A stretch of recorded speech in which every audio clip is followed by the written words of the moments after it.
Onnedu-järjestelmä sisältää erittäin monipuoliset työkalut sähköisten kokeiden, tehtävien ja kysymysten laatimiseen.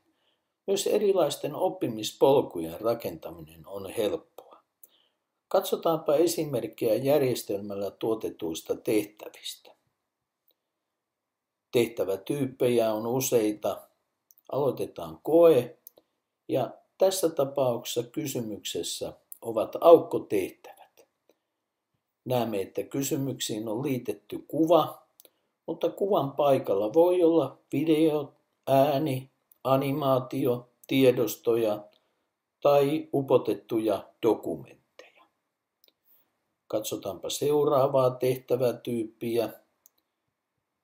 Eli tässä tapauksessa kysymyksessä on tehtävätyyppi, jossa opiskelijan tulee tuottaa itse dokumentti ja palauttaa se kyseisen kappaleen lopussa olevalla lomakkeella opettajan tarkistettavaksi. Siirrytäänpä sitten käymään läpi tämän kurssiosion kohtia.